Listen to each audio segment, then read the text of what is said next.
A senior U.S. diplomat accuses Rwanda of destabilizing activities in neighboring Burundi. In Kenya, girls trained to stop rapists as boys learn to protect and respect girls. And in our health report, efforts to stop the harmful practice of female circumcision. Africa 54 starts right now.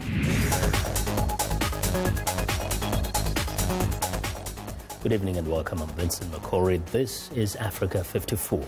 Terrorists have struck again in Nigeria. Military officials say 2 female suicide bombers triggered their devices, killing at least 58 people at a camp for people displaced by the insurgency of Boko Haram in the northeast town of Dikwa in Borno State.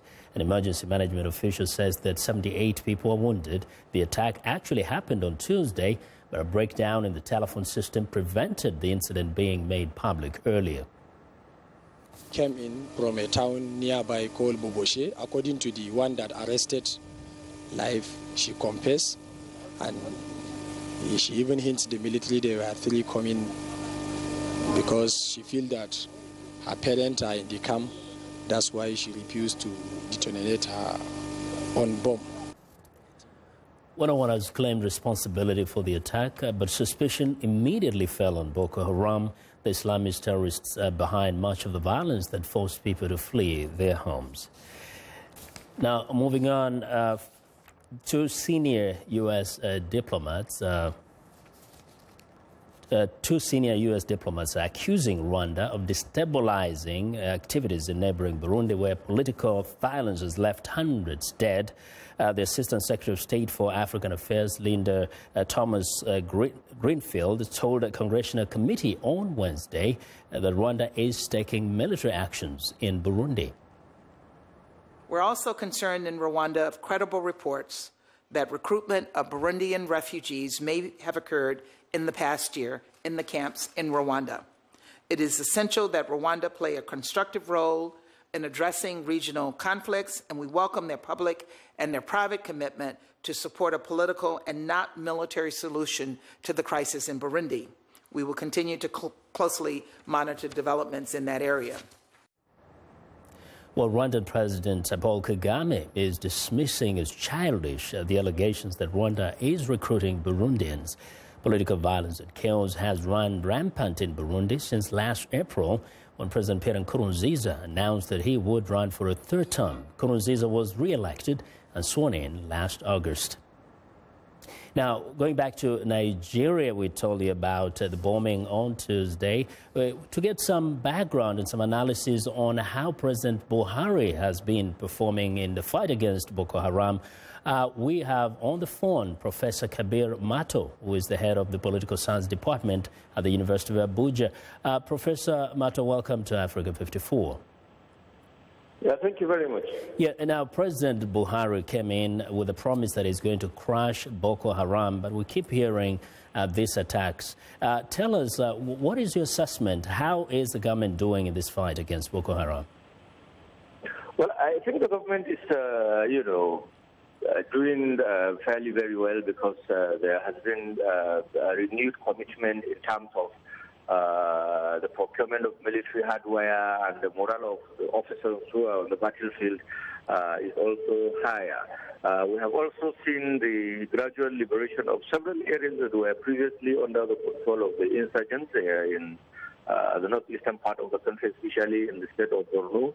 As well as the growing apparently disenchantment on the part of the insurgents that have been displaced, and now you have incidences of guerrilla attacks in various, the internally displaced persons camps, and even within the community. So I think the government has renewed effort, and the effort seems to be paying off, because most places where previously were under the control of the insurgents have apparently been liberated, and of course that is the official explanation that we're getting in Nigeria. Now, Professor Mato, President Buhari had actually reached out to Boko Haram. He said if they have a representative, they can send him over and they will talk. What is the progress in that direction? Well, I'm not aware. The problem is that the previous administration did try to negotiate with some people who presented themselves as leaders of the movement or as leaders of the group, which at the end of the day, it was apparently not true. So the government, in my view, seems to be very skeptical about who really to discuss with, because it's difficult to know who to genuinely, represents Boko Haram. And of course, if I get the president right, his point of view is that, and I still is, that if the genuine factor, the new leadership of Boko Haram will be ready for talk, of course, Nigerian government will talk with them, especially as it relates to the issue of the, abducted girls in Chibok. So the government is very clear about this, that there is no sacrifice that will be too much for it to make just in order to secure, the release of these innocent young souls, and for that matter also to be able to bring an end to the unnecessary bloodbath, and destruction of property that we see, occasioned by the Boko Haram insurgency. Well, Professor Mato, thank you very much for your perspectives. Professor Kabir Mato is the head of the Political Science Department at the University of Abuja.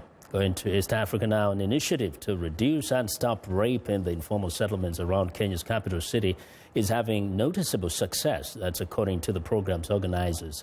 Girls are taking self-defense classes, while the boys are learning how to protect and respect the girls. Lenny Ruvaga reports from Nairobi. Mary Ojwaka listens intently during a self-defense class. Today, she's one of 50 girls taking a lesson in close-contact defense techniques. No!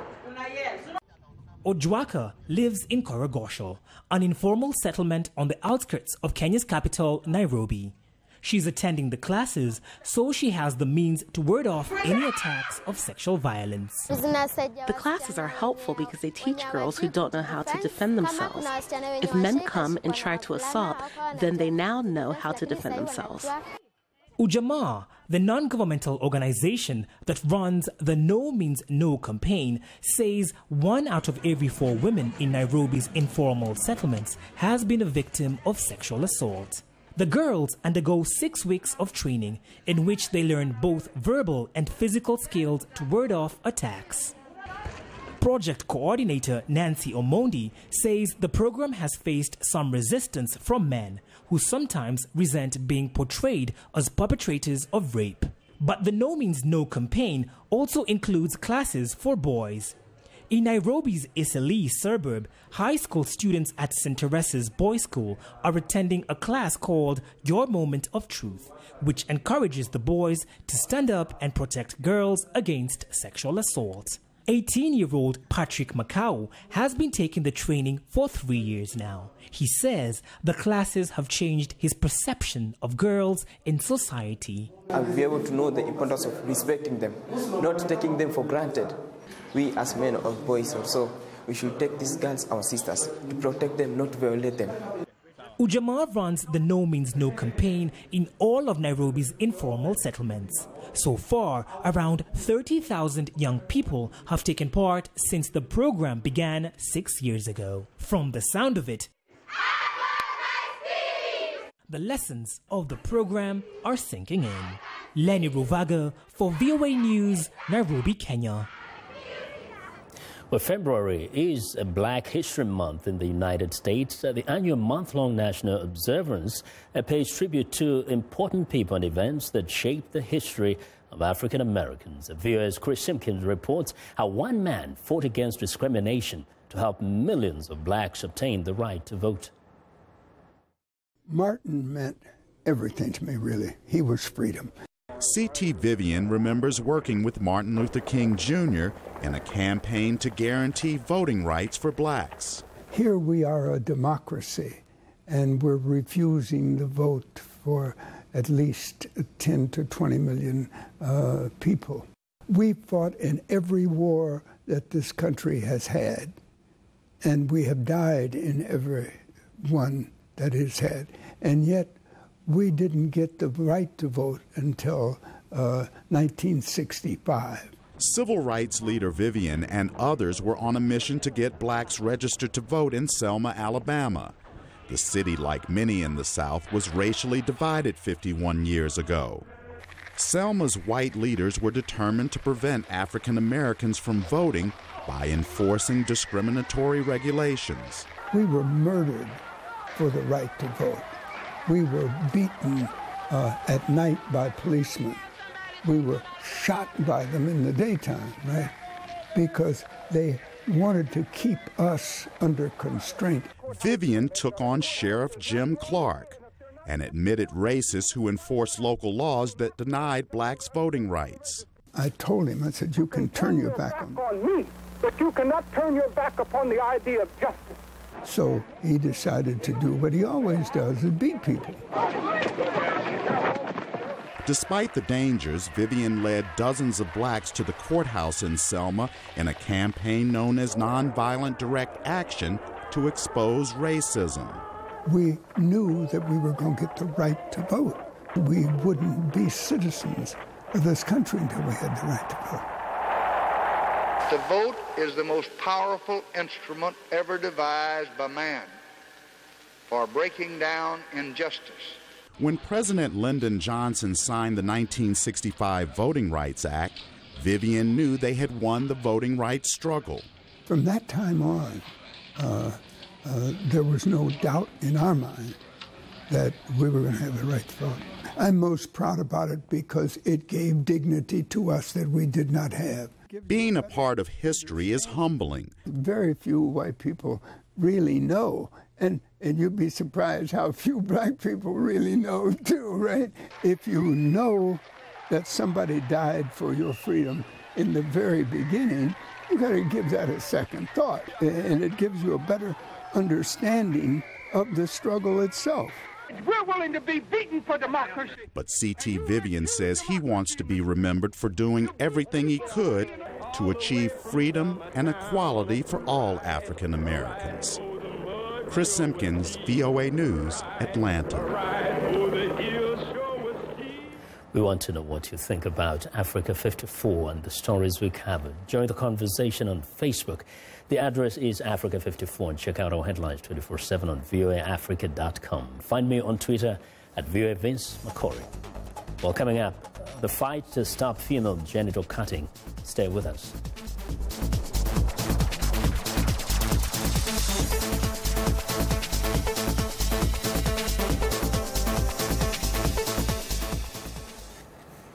Living better. A Tibetan singing bowl is played for a class at Unplugged Meditation in Los Angeles. This class is at a new so-called brain gym, a place for people to relieve stress in a fitness environment.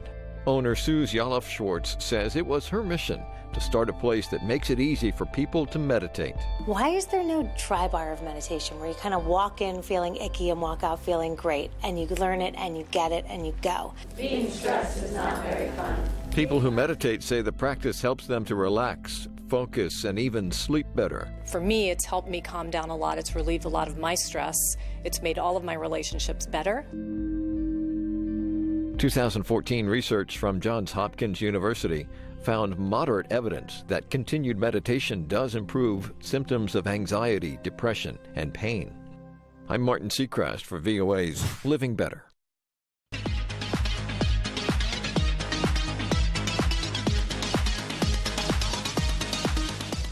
Well, it's time now for our health report, and joining us now is Africa 54 health correspondent Lino Mudu with an update on the Zika virus. Hello, Lino.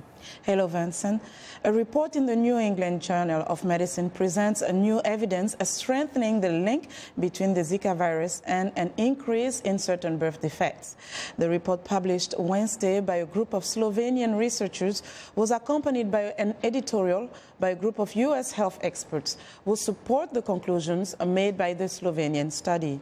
The study centered on an expectant mother who was infected with the Zika virus and aborted the fetus after an ultrasound showed signs of severe fetal abnormalities. Brazil has seen a rise in cases of microcephaly or underdeveloped brains in newborns that coincides with the rise in Zika virus infections. The prevalence of the disease carrying mosquitoes has some health experts recommending pregnant women or women trying to get pregnant avoid travel to Brazil. U.S. public health officials testifying before congressional committees Wednesday say much of the anti-Zika effort must focus on mosquito control. The United Nations is calling for a complete end to female genital cutting. Victims and medical experts say the harmful practice leaves women and girls with short and long-term physical and psychological damage. Malian singer Ina Moja is a survivor of female genital mutilation or cutting, FGMC. Moja, who recently performed at an event at the United Nations in New York, has called for a complete end to the practice. As an African woman, I went through female genital mutilation. I know what it is, and I know how harmful it is. And I want to protect those younger girls and those generation coming because FGM has to end. The UN's Children's Agency, UNICEF, says more than 200 million girls and women globally have suffered genital mutilation, far higher than previously estimated. The ancient ritual, practiced in some countries in Africa, Asia and the Middle East, usually involves the partial or total removal of a girl's external genitalia. Moja, who now lives in France, has undergone reconstructive surgery. Moja, who now lives in France, has undergone reconstructive surgery to reverse FGM procedure. But she says the scars remain. Getting repaired via reconstructive surgery by Professor Pierre Foldes also helped me to heal. It helped me to heal physically and psychologically, and somehow it repaired me. But when you say repair, there's always a scar. It's like when you break a glass and glue it back together. There are always break lines, and my excisions are my break lines. UN Secretary General Ban Ki-moon says new and unharmful rites of passage should replace female genital mutilation. Let us shift the focus away from mutilation to education.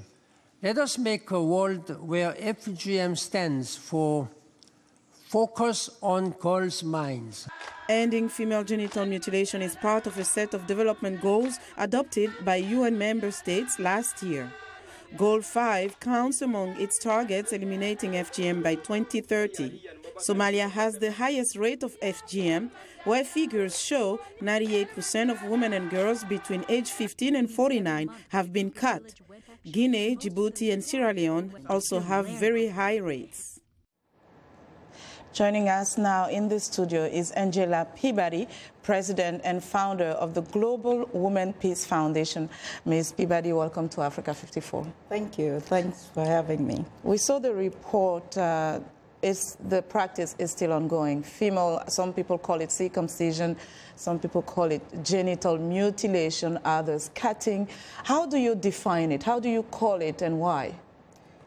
I call it female genital mutilation, but to be politically correct, if I'm speaking at a university where they prefer to be more sensitive and call it cutting, then I go with cutting. But it is female genital mutilation cutting, and that's what the U.S. government calls it.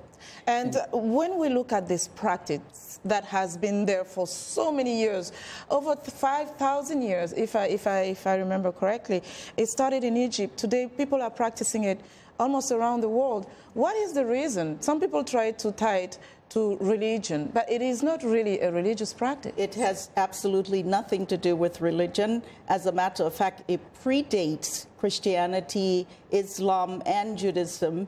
It has nothing to do with it, and you will not find it in any of the religious books. So what do you say to those people who even say, okay, it's a cultural practice, we have to maintain it, our mothers did it, and we have to do it now? We don't have to do it. We don't have, there are some, I am a big promoter of upholding my traditions. my African traditions. However, that is one tradition that I don't want to uphold. I don't think we have to do it. It needs to end, because any tradition that entails harmful practice on girls, on little girls, and causes death in most cases, I think it needs to be ended. But this discussion has been ongoing for a while now about stopping the practice, ending the practice. But it is still happening in many places. What is the rhetoric? What do you tell people that are still doing it? How do we move from that to something different? We have to find a way to replace, because also it's economical. It has economics attached to it. The women who perform it, the excisers in Africa and other places, this is their livelihood. Yes. So how do you tell them, stop doing this, stop doing your livelihood, and get no revenue coming in? We have to find ways to replace the practice of FGM. And we have to find ways. This is one of the things that you try to do through your organization. Quickly tell us about some of the steps that you're taking. You've opened a couple of centers. Tell us how, what is the response? Well, the main thing is to educate the American people, as well as all over the world. But the Americans need to know, because it is happening here. There has been an influx of immigration. So what we did, my organization, Global Women Peace Foundation, we decided to open centers so that we can have women who have undergone FGM come in, and we give them psychological counseling, as well as raise funds to assist them to receive the clitoral restorative surgery. And quickly, how are they responding? Do they come forward? The response has not been as we expected when we opened the centers, because women are still afraid and ashamed. They feel that it's something they're not supposed to talk about, because in a lot of countries they swear them to secrecy when it's done to them, and they uphold that secrecy to their deaths most times. So it is a challenge, but we are not giving up, and we will continue to call on women to come to us for help. We're also looking at a way to prevent it from occurring here in the States. We started something called the Kids Reach program, where we are petitioning online. We have a petition to the U.S. Department of Education so that we can get the curriculum done in the schools. Okay, and we're going to keep an eye on it. We have to leave it there. Thank you so much, Ms. Peabody, for coming. And that was Angela Peabody, President and founder of the Global Women Peace Foundation. That's our Africa Health Report for today. Vincent? Well, Lino, thanks. Be sure to watch Lino Mudu's health reports every Tuesday and Thursday right here on Africa 54. Well, it's time now for a short break. Still to come on Africa 54, one woman's mission to empower women. We'll be right back.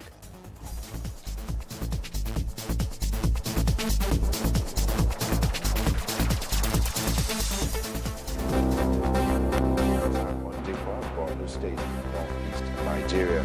Although the news about the incident was not made public due to the location gallery, which left over 60 people dead. This latest in Tanzania.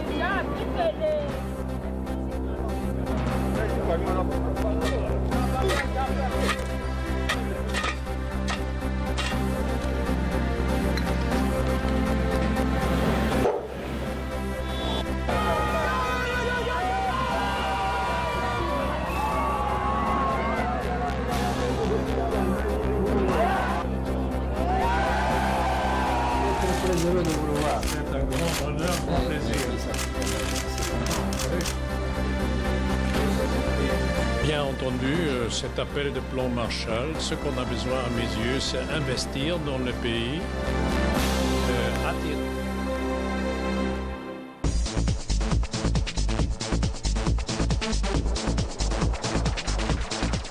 Welcome back to Africa 54. Now, every once in a while, we find ourselves wondering what our talents are and how to harness them for success. Africa 54 has taken through you and sat down with Josephina Tanga, a motivational speaker and founder of the Wooders Woman, a non-profit organization that seeks to empower women. Josephina Tanga is a multi-talented woman. She's a motivational speaker, a talk show host, and a music artist. She says WOODES stands for Women Designed for Success and wants every woman to identify her talent. I came up with this organization in order to empower women, and especially women in Africa. I realize that women are doing so much in Africa, and we are here in the diaspora. What can we as women in the diaspora do to empower these women that are back in Africa? She says her organization's goal is to help women identify their purpose. We believe that every woman was created with a purpose to be successful. So many women, especially in Africa, you don't find that purpose. So we believe that in collaboration, coming together as one, because there's power in unity, we'll be able to help you find your purpose and support you. And my question to you is... But how does one find that purpose? What are the pointers to one's hidden talent? First thing is for you to love yourself. When you love yourself, you'll be able to figure out who is Josephine. And when you love yourself, you'll be able to appreciate who you are and find value. She says people waste their talents when they fail to be reflective and pursue what they are good at. But how does she define success? Success does not necessarily mean money. I could be called to be a cleaner, just to mop the floor, and I do it so well. In that area, I am considered a successful person. WOODES is helping women in her native country of Cameroon and other parts of the continent. She discovered women talented in embroidery. Through a Maryland fashion show in the U.S., she gave the women exposure. The effort is paying off. Models wore their embroidered clothes on the runway. So I have been able to bring them to the limelight so the world can see exactly this beautiful fabric from Cameroon. And for the first time, put them on Maryland Fashion Week. It was a blast. Her foundation is also helping women in the Democratic Republic of Congo. We also started a branch in Congo, and the whole idea is to give out microloans to women. They have to undergo training. And when they undergo training to how to run a business, after 1 year, we expect you to take that money and invest in the life of another woman. This talk show host also started an online show to positively highlight stories about Africa. The show is called Gospel Drum. The 1-hour show now airs Sundays in Prince George's County in the state of Maryland, USA. Esther Gitu-Ewart, VOA News, Washington. Well, that's our show for today. Be sure to watch Africa 54 on our website at voaafrica.com. For more news, tune in to VOA's evening radio show, Africa News Tonight, at 1800 UTC, and in the mornings to Daybreak Africa between 0300 and 0600 UTC, Monday through Friday. Thanks for watching. Have a good night.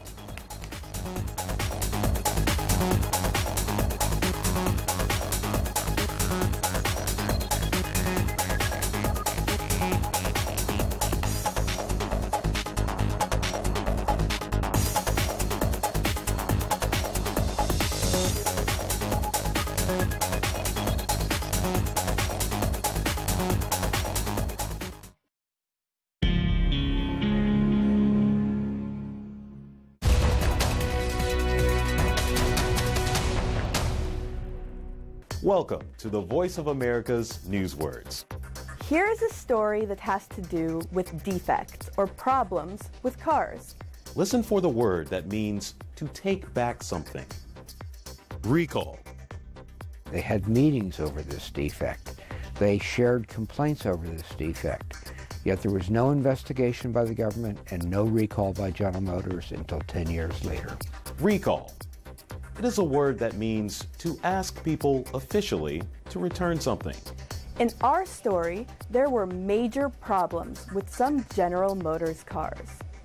The man says the U.S. government and the car company took too long to issue a recall, so the cars could be fixed. Now, when you hear the word recall, your American English will be good enough to know what this news word means.